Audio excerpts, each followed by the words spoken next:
Hi hello guys welcome back to Aadya colourful. ನಾನು Suma. Friends, ಇವತ್ತಿನ ವಿಡಿಯೋದಲ್ಲಿ ಒಂದು ಒಳ್ಳೆ ಚಟ್ನಿ ರೆಸಿಪಿನ ನಿಮ್ಮ ಜೊತೆ ಶೇರ್ ಮಾಡ್ತಾ ಇದ್ದೀನಿ. ಸೊ ಹುಣಸೆ ಹಣ್ಣಿನಲ್ಲಿ ರುಚಿಯಾದಂಥ ಕಟ್ಟ ಮೀಠಾ ಚಟ್ನಿನ ಮಾಡುವಂಥ ವಿಧಾನವನ್ನು ಇವತ್ತಿನ ವಿಡಿಯೋದಲ್ಲಿ ತಿಳಿಸ್ಕೊಡ್ತಾ ಇದ್ದೀನಿ. ತುಂಬಾ ಈಸಿಯಾಗಿ ಮನೆಯಲ್ಲಿ ನೀವು ಮಾಡ್ಕೋಬೋದು. ಚಿಕ್ಕವರಿಂದ ದೊಡ್ಡೋರವರೆಗೂ ಕೂಡ ಈ ಚಟ್ನಿ ತುಂಬಾ ಇಷ್ಟ ಆಗುತ್ತೆ ಎಲ್ಲರಿಗೂ ಕೂಡ. ಸೊ ಒಂದ್ಸಲ ನೀವು ಟ್ರೈ ಮಾಡಿ ಫ್ರೆಂಡ್ಸ್. ಓಕೆ, ಮೊದಲನೇದಾಗಿ ನಾನು ಹುಣಸೆ ಹಣ್ಣನ್ನು ತೊಗೊಂಡಿದ್ದೀನಿ.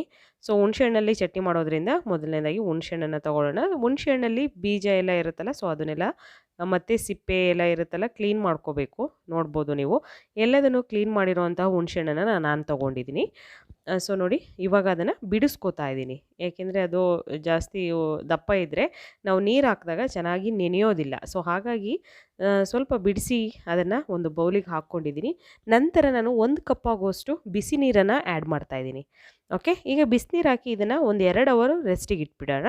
ರೆಸ್ಟಿಗೆ ಇಟ್ಟ ನಂತರ ನೋಡ್ಬೋದು ಎಷ್ಟು ಚೆನ್ನಾಗಿ ಬಿಸಿನೀರಲ್ಲಿ ಹುಣಸೆಹಣ್ಣು ಇದಾಗಿದೆ, ಸ್ಮೂತಿಯಾಗಿ ಆಗಿದೆ ಅಂತ. ಸೊ ಅದನ್ನು ಚೆನ್ನಾಗಿ ಕೈಯಿಂದ ಕಿವುಚ್ಕೋಬೇಕು ಫ್ರೆಂಡ್ಸ್. ಓಕೆ, ಹುಣಸೆಹಣ್ಣಿಗೆ ಬಿಸಿನೀರನ್ನೇ ಹಾಕಿ. ಸೊ ತಣ್ಣೀರು ಹಾಕಿದ್ರೆ ಜಾಸ್ತಿ ಟೈಮ್ ತೊಗೊಳುತ್ತೆ, ಬೇಗ ಅದು ಮ್ಯಾಶ್ ಆಗೋದಿಲ್ಲ. ಸೊ ಹಾಗಾಗಿ ಬಿಸಿನೀರನ್ನು ಹಾಕಬೇಕು. ಚೆನ್ನಾಗಿ ಈಗ ಕಿವುಚಿದ ನಂತರ ನಾನು ಒಂದು ಸ್ಟ್ರೈನರ್ ತೊಗೊಂಡಿದ್ದೀನಿ. ಇದಕ್ಕಿವಾಗ ನಾನು ಸೋಸ್ಕೋತಾ ಇದ್ದೀನಿ. ಹುಣಸೆಹಣ್ಣು ರಸನ ಈಗ ಸೋಸ್ಕೊಳ್ಳೋಣ. ಈಗ ಏನೇ ಕಸ ಕಡ್ಡಿ ಏನೇ ಇದ್ರೂ ಅದರ ಸಿಪ್ಪೆ ಇರುತ್ತಲ್ಲ, ಸೊ ಅದೆಲ್ಲ ಆಚೆ ಬರುತ್ತೆ. ಈಗ ನಾವು ಇದನ್ನೇ ಎಲ್ಲ ಹುಣಸೆಹಣ್ಣನ್ನು ಡೈರೆಕ್ಟ್ ಗ್ರೈಂಡ್ ಮಾಡಿದ್ರೆ ಅದೆಲ್ಲದೂ ಕೂಡ ಗ್ರೈಂಡ್ ಆಗುತ್ತೆ. ಸೊ ಹಾಗಾಗಿ ನಾನು ಅದನ್ನು ಸೋಸ್ಕೊಂಡಿದ್ದೀನಿ. ಈಗ ಒಂದು ಪ್ಯಾನಿಗೆ ನಾನಿಲ್ಲಿ ಸೋಂಪು ಕಾಳು ಹಾಕ್ಕೋತಾ ಇದ್ದೀನಿ, ಒಂದು 3/4 ಸ್ಪೂನ್ ಆಗುವಷ್ಟು ನೋಡಿ. ನಂತರ ನಾನು ಒಂದು ಅರ್ಧ ಟೇಬಲ್ ಸ್ಪೂನ್ ಆಗುವಷ್ಟು ಜೀರಿಗೆನ ಹಾಕ್ಕೋತಾ ಇದ್ದೀನಿ. ನಂತರ ಈಗ ಒಂದು 6ರಿಂದ 7 ಕಾಳು ಮೆಣಸನ್ನ ಹಾಕ್ಕೊಳ್ಳೋಣ. ಓಕೆ, ಇಷ್ಟನ್ನು ಹಾಕಿ ಇವಾಗ ಇದನ್ನು ಫ್ರೈ ಮಾಡ್ಕೊಳ್ಳೋಣ. ಜಸ್ಟ್ ಇದನ್ನು ಬೆಚ್ಚಗೆ ಮಾಡಿದ್ರೆ ಸಾಕು, ಜಾಸ್ತಿ ಫ್ರೈ ಮಾಡಬೇಡಿ, ಅದು ಟೇಸ್ಟ್ ಬೇರೆ ಥರ ಬಂದುಬಿಡುತ್ತೆ. ನೋಡ್ಬೋದು ಇವಾಗ ನಾನು ತಣ್ಣಗಾದ ನಂತರ ಇವಾಗ ಒಂದು ಜಾರ್ಗೆ ಹಾಕ್ಕೊಂಡು ಇದನ್ನು ಪೌಡರ್ ಮಾಡಿಕೊಂಡು ಬರ್ತೀನಿ. ಓಕೆ ನೋಡಿ, ಪೌಡರ್ ಆಗಿದೆ. ಸೊ ಇದನ್ನು ಒಂದು ಕಡೆ ತೆಗೆದಿಡೋಣ. ಈಗ ನಾನು ಒಂದು ಪ್ಯಾನ್ ಇಟ್ಕೊಂಡಿದ್ದೀನಿ ಫ್ರೆಂಡ್ಸ್. ನಿಮಗೆ ನನ್ನ ವಿಡಿಯೋ ಇಷ್ಟ ಆದರೆ ಪ್ಲೀಸ್ ನನ್ನ ಚಾನಲ್ನ ಸಬ್ಸ್ಕ್ರೈಬ್ ಮಾಡ್ಕೊಳ್ಳಿ, ಹಾಗೆ ಲೈಕ್ ಮಾಡಿ ಮತ್ತು ಶೇರ್ ಮಾಡಿ. ಓಕೆ, ಈ ಪ್ಯಾನಿಗೆ ಇವಾಗ ನಾನು 2 ಟೇಬಲ್ ಸ್ಪೂನ್ ಆಗೋಷ್ಟು ಆಯಿಲ್ನ ಹಾಕಿದ್ದೀನಿ. ನಂತರ ಒಂದು 4 ಟೇಬಲ್ ಸ್ಪೂನ್ ಆಗೋಷ್ಟು ನೀರನ್ನು ಹಾಕ್ಕೋತಾ ಇದ್ದೀನಿ. ನೀರನ್ನು ಇಷ್ಟೇ ಹಾಕಿ, ಜಾಸ್ತಿ ಬೇಡ. ಓಕೆ, ಇದಕ್ಕೆ ನಾನಿವಾಗ 1 ಕಪ್ ಆಗೋಷ್ಟು ಬೆಲ್ಲನ ತೊಗೊಂಡಿದ್ದೀನಿ. ನಿಮಗೆ ಇನ್ನೊಂದು ಸ್ವಲ್ಪ ಸ್ವೀಟ್ ಜಾಸ್ತಿ ಬೇಕು ಅನ್ನೋದಾದರೆ ನೀವು ಇನ್ನೊಂದು ಸ್ವಲ್ಪ ಆ್ಯಡ್ ಮಾಡ್ಬೋದು. ಈಗ ನಾವು ಎಷ್ಟು ಬೆಲ್ಲ ಹಾಕಿರ್ತೀವೋ ಅದರ ಅರ್ಧ ನಾವು ಸಕ್ಕರೆನ ಹಾಕಬೇಕಾಗುತ್ತೆ. ಅದಕ್ಕೆ ನಾನು 4 ಟೇಬಲ್ ಸ್ಪೂನ್ ಆಗೋಷ್ಟು ಬೆಲ್ಲ ತೊಗೊಂಡಿದ್ದೀನಿ.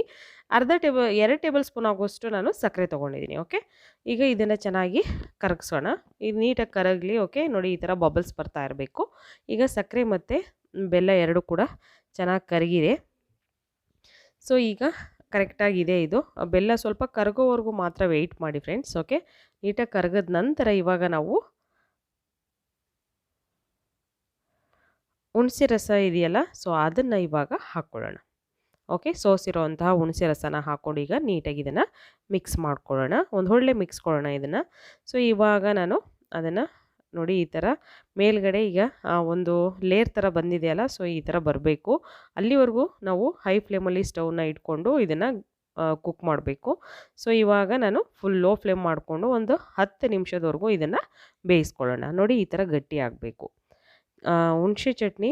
ಸೊ ಇಷ್ಟು ಗಟ್ಟಿಯಾಗಿ ಬರಬೇಕು, ತುಂಬಾ ಚೆನ್ನಾಗಿರುತ್ತೆ ಫ್ರೆಂಡ್ಸ್. ಇದಕ್ಕೆ ನಾನು ಬ್ಲ್ಯಾಕ್ ಸಾಲ್ಟ್ನ ಹಾಕ್ಕೋತಾ ಇದ್ದೀನಿ. ಒಂದು ಚಿಟಿಕೆಯಷ್ಟು ಹಾಕ್ಕೊಳ್ಳಿ, ಇದ್ದರೆ ಹಾಕಿ, ಇಲ್ಲ ಅಂತಂದರೆ ಮಾಮೂಲಿ ಉಪ್ಪನ್ನು ಕೂಡ ಸೇರಿಸ್ಬೋದು. ಈಗ ರುಚಿಗೆ ತಕ್ಕಷ್ಟು ನೋಡಿಕೊಂಡು ಉಪ್ಪನ್ನು ಸೇರಿಸ್ಕೊತಾ ಇದ್ದೀನಿ.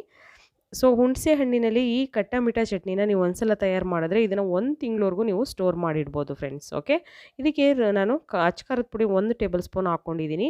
ನಂತರ ಪೆಪ್ಪರ್ ಪೌಡರ್ ಒಂದು 1/4 ಟೇಬಲ್ ಸ್ಪೂನ್ ಆಗೋಷ್ಟು ತೊಗೊಂಡಿದ್ದೀನಿ. ಸೊ ಈಗ ಮಿಕ್ಸ್ ಮಾಡ್ಕೊಳ್ಳೋಣ ನೀಟಾಗಿ. ಮತ್ತು ನಾವು ಗ್ರೈಂಡ್ ಮಾಡಿರೋಂತಹ ಮಸಾಲ ಇದೆಯಲ್ಲ, ಸೊ ಅದನ್ನು ಕೂಡ ಹಾಕ್ಕೊಂಡಿದ್ದೀನಿ. ಈಗ ಮಿಕ್ಸ್ ಮಾಡ್ಕೊಳ್ಳೋಣ, ಚೆನ್ನಾಗಿ ಮಿಕ್ಸ್ ಮಾಡೋಣ ಇದನ್ನು. ಓಕೆ, ಸ್ಟವ್ನ ಲೋ ಫ್ಲೇಮಲ್ಲೇ ಇಟ್ಕೊಳ್ಳಿ. ನೋಡಿ, ಇಷ್ಟು ಗಟ್ಟಿ ಬರಬೇಕು. ಕಟ್ಟ ಮೀಠಾ ಚಟ್ನಿ ತುಂಬಾ ಈಸಿಯಾಗಿ ಮಾಡ್ಬೋದು, ಇದನ್ನು ಸ್ಟೋರ್ ಮಾಡಿ ಕೂಡ ಇಡ್ಬೋದು. ಹಾಗಾಗಿ ನೋಡಿ, ಇಲ್ಲಿ ನಾನು ಕಲ್ಲಂಗಡಿ ಹಣ್ಣಿನ ಬೀಜ ತೊಗೊಂಡಿದ್ದೀನಿ. ಅದಿದ್ದರೆ ನೀವು ಹಾಕಿ, ಇದು ಪ್ಯೂರ್ ಆಪ್ಷನಲ್. ಇಲ್ಲ ಅಂತಂದರೆ ನೀವು ಸ್ಕಿಪ್ ಮಾಡ್ಬೋದು. ಅದನ್ನು ನಾನಿವಾಗ ಸ್ವಲ್ಪ ಫ್ರೈ ಮಾಡಿ ಇದನ್ನು ಈಗ ನಾನು ಕಟ್ಟ ಮೀಠಾ ಚಟ್ನಿಗೆ ಹಾಕ್ಕೊಂಡಿದ್ದೀನಿ.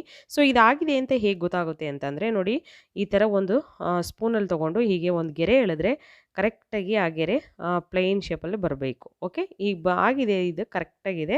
ಒಂದು ಲೇಯರ್ ಥರ ಬಂದರೆ ಕಟ್ಟ ಮೀಠಾ ಚಟ್ನಿ ರೆಡಿಯಾಗಿದೆ. ನೀವು ಕೂಡ ಮನೇಲಿ ಟ್ರೈ ಮಾಡಿ ಹೇಗೆ ಬಂತು ಅಂತ ಕಾಮೆಂಟ್ ಸೆಕ್ಷನಲ್ಲಿ ತಿಳಿಸಿ. ವಿಡಿಯೋ ಇಷ್ಟ ಆದರೆ ಪ್ಲೀಸ್ ನನ್ನ ಚಾನಲ್ನ ಸಬ್ಸ್ಕ್ರೈಬ್ ಮಾಡ್ಕೊಳ್ಳಿ ಫ್ರೆಂಡ್ಸ್. Bye, C you.